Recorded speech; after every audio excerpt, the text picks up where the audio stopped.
লক্ষ বছর জাহান্নাম,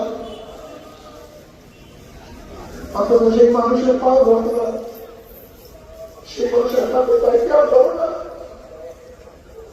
ও চরকার মুজাহিদা, তুই দেখুন তুই কেন মানুষকে দাওয়াত দাও না? কেন মানুষের হাতে পাওয়া যাবে না? চলো বাবা, নামাজ পড়ে রোজা রাখি, পর্দা করে গুনাহ থেকে নিজেকে ফিরে আসি। আল্লাহ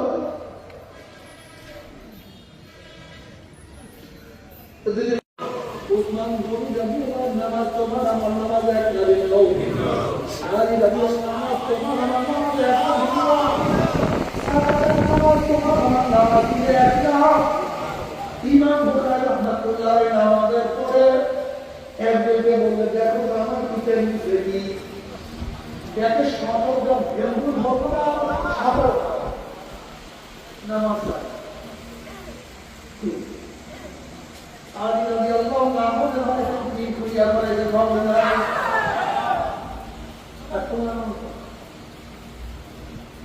ওমর ইবনে খাত্তাব রাদিয়াল্লাহু তাআলা সামনে কাঁধে নামাজ পড়তেন, এমন ভাবে কাঁধের পিছনে কাতারে ফিরতানের আওয়াজ পাওয়া যায়।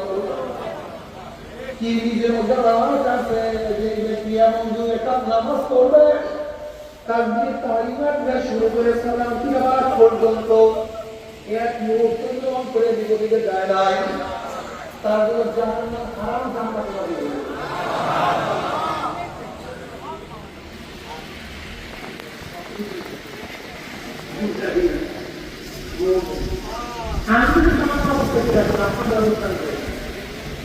আমার অবস্থা যে দাঁড়াইটা পড়বে না, এগুলো আল্লাহ তোমার জান বিল্লাহ ভাষা সাধারণ করো জান সাধনা করো সর্বদা জানি সত্যিটা সাধনা করতে হবে, এটা তো সাধনা। হ্যাঁ ওয়াকুব রব্বাকা